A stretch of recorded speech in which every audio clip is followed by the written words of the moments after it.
This is the first time we've been out for months in the dinghy. We're going to a beach and all I've got is it's wet, it's grey, it's even cold. Perfect day for a sail. We're off, we are out, we're out of here. Just for a couple of weeks maybe. So yeah, here we go. We're getting ready to leave. Got Roy's ropes on the ropes.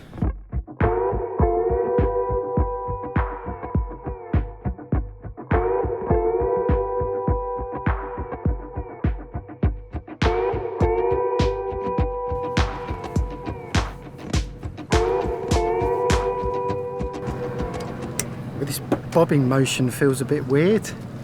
I'm not used to this. Fairly flat at the moment, to be honest. There's a little bit of swell coming in from the west. I mean, you can't even notice it really.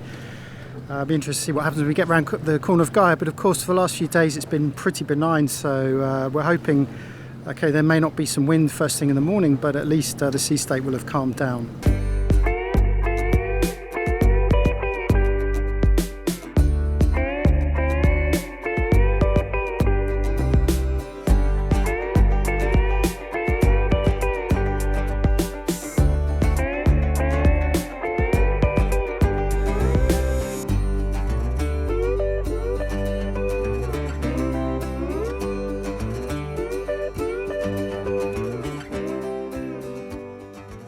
Well, poor old Liz has gone for a lie down.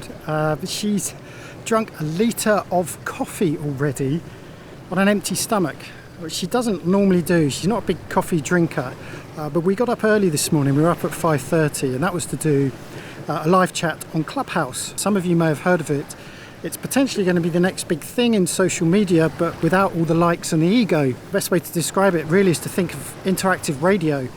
And it allows people to come together in various rooms specific to a particular subject. It could be photography, travel, and in this case it was sailing. So this morning we had a chat with a whole load of other sailors all about ocean crossings. The idea of Clubhouse though is that you can listen to it passively as if it were just a radio station, or if you feel that you have something to say, you can actually jump in and the moderators will invite you to speak and ask questions or comment.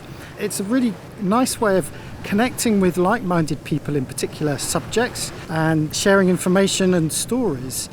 It's got a lot of potential. If it continues to be what it is, which is a very fun, informative, educational, entertaining medium, then it might be something that we continue to, to take part in.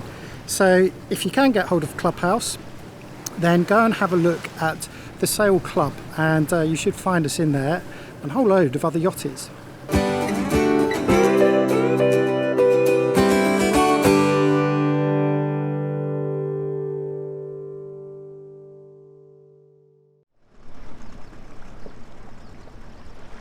This is the first time we've been out for months in the dinghy. We're going to a beach and all I've got is being a dick. Just go to the beach. What are we doing then, Elizabeth? We're going to this beach to eat, but you're fannying around. Are we going to smile? No, not till we get to the beach. Now that is the second time you have shown that clip. I think you're trying to make a point, aren't you? Yeah, you were in such a foul mood that day. Yep. Oh, unbelievable. I mean, you get your moods, but that day in particular, there was just no talking to you. No, I can't remember why. I can't remember why I was in such a bad mood. And to be fair, you do have your moments too. No, never. Unfortunately, you're the one that's behind the camera, so I don't often get those. Yes, cunningly edited out. Yeah. But, it does happen. We do have arguments, of course. And so we just wanted to just very quickly talk about this, because is it any different being on a boat compared to being on land? We've been round the block with each other for many years now, and of course we've been living on board for 15-16 years. Yeah. So we're quite used to living in small spaces. I just wonder what it must be like for people back at home, especially in the current situation. Okay, well let's go back to your first point. You're rambling on. So first of all, is it any different for people living on land to people living in boats? I just said that. Yeah, but the main difference to me is the fact that we're in a very small enclosed area, 24/7. We're not going to work, we're not going out, we're pretty much here together all the time. And the difference on land is, of course, you might be in a small flat, but you're going out, you're going maybe to work, you're doing something. You're not spending 24/7 with the other person. When one of us throws a strop, Being a dick. It's not easy to slam the front door and go for a stroll down the street. You've got to drop the dinghy down and get the outboard out and so on. And there's so much to talk about on this subject, basically. Go on, get it off your chest. You know, relationships on board a boat, so many things. As you said, we've been on board for 16 years now, so we've got used to it. The pandemic has made things kind of coalesce even more so, because we've not been able to do things. We haven't done very much sailing. We haven't been able to go very, very far. So the worst for us has been stuck in a marina without any kind of thing to look forward to. I mean, a marina's a nice place and it's a lovely marina here, but that has been our most difficult thing. Our whole raison d'etre is to go off and travel and explore. When that has been quashed, we do find that quite difficult. Yeah. I think we're quite good at occupying ourselves. We are. I mean, we've got making videos every week, and although we haven't done as much sailing, we've done quite a lot, so there's lots to talk about. And I don't think that being stuck in the marina has made us any more argumentative. I think it's made us a little bit sad, but I don't think this is probably any different to anyone who's stuck at home. So really, what we need to try and address is a difference between people who might be watching this that have never lived on a boat and actually living on a boat and dealing with those difficult moments, like you saw me swearing and shouting. And I tell you, there are far worse episodes than that. When you're on a boat and you have this confined space, you have to learn to let it go very quickly. You weren't letting it go in the dinghy ride, I have to say. I just wanted to get ashore. Don't know why. Because you can't escape from each other, you've got to learn to allow each other your own space in your confined space, let them get over it, and then just pick up from where you left off before the argument. And let the other person, you know, let the steam out.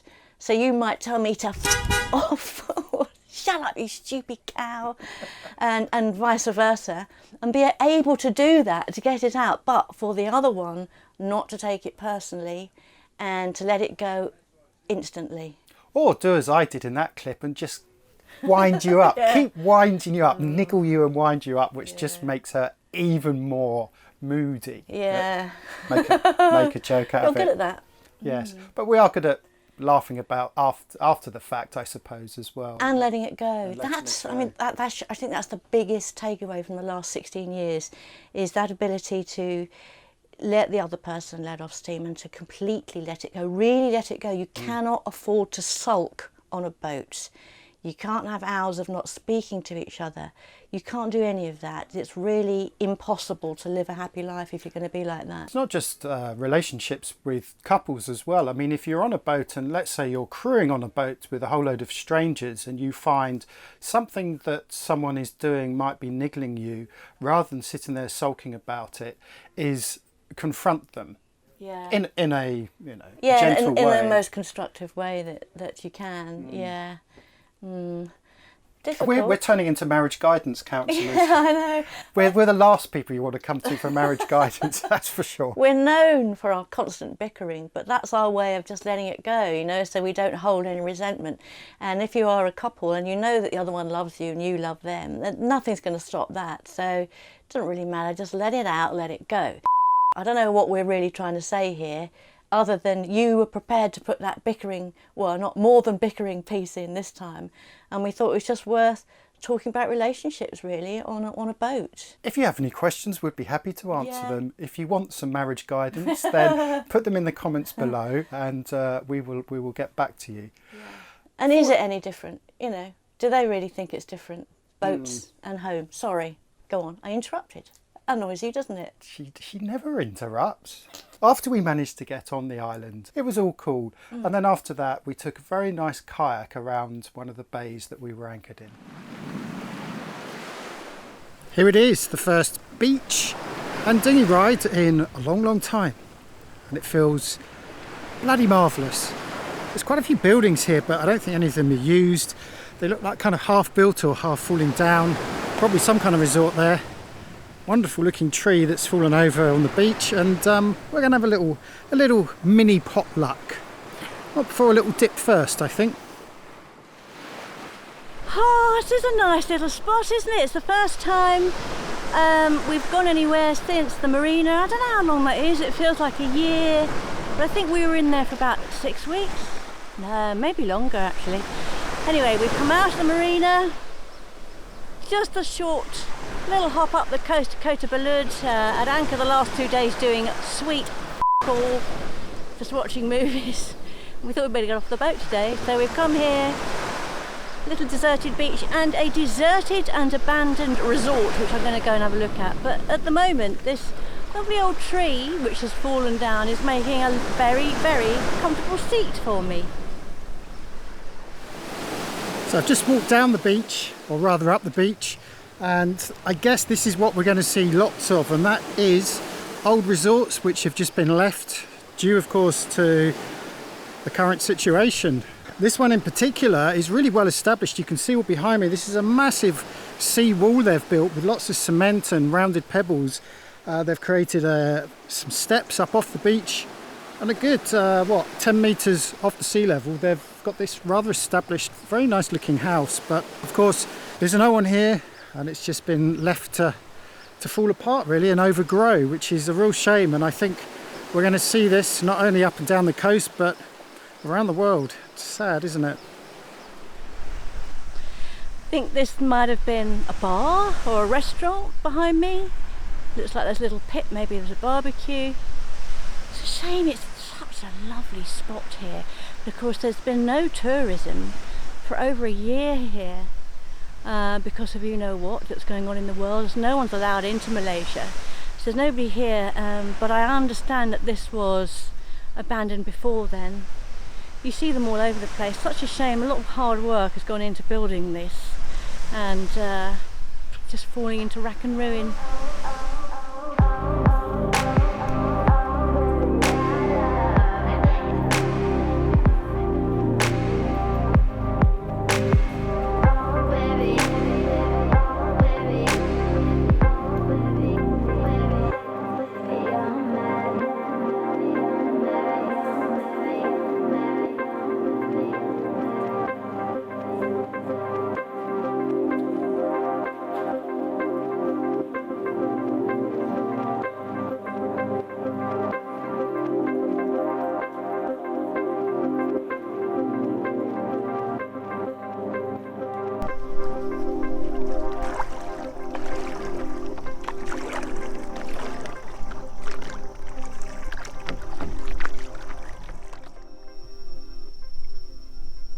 We're in very shallow water for starters. It's about, what, 30 centimetres, 1 foot or something.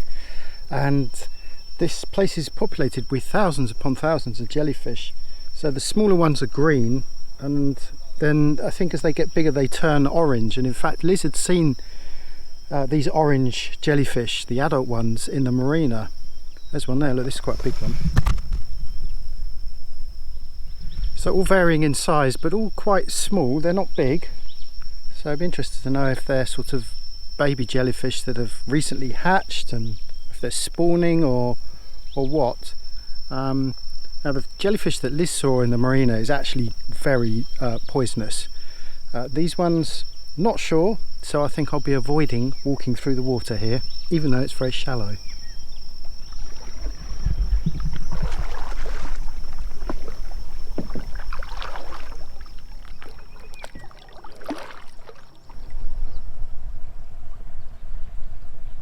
So this is a pretty small community. We've got 2 stilted houses there and possibly the world's smallest mosque.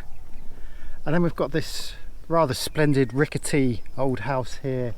It's quite big, it's pretty substantial in size, but of course remember the families tend to share these houses, so they'll have multiple families, extended families staying in these things. Having said that, there isn't much activity. It is middle of the day of course.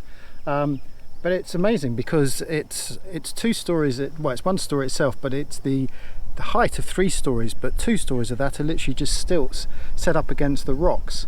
So they're nice and high, well out of the water, but with a great view looking sort of southwest across the bay. And there's some rather picturesque looking rocks just here as well, so just been taking some photos of that. And then over there we've got a few more houses as well. That looks like the main kampong, I suppose. But even then it is literally only 7 or 8 houses, so very small community.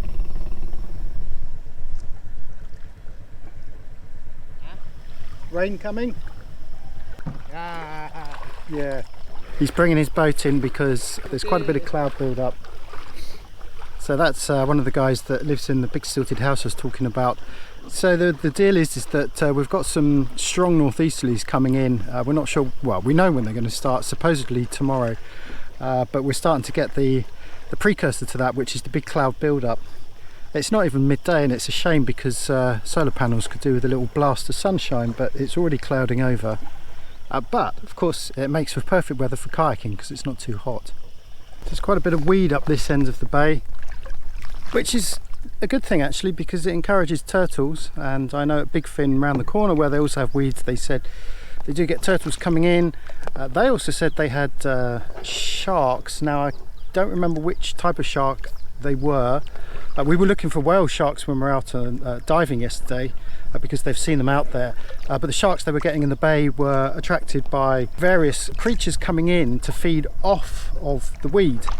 Unfortunately, they haven't seen dugongs, which is what I was hoping for. But yeah, it's quite unusual to see this weed. It grows almost up to the surface of the water, and it's not something that we see that much of elsewhere. It seems to be quite particular to this part of the coastline. Clouds are building up though. I think I'm going to head back before it starts pissing with rain.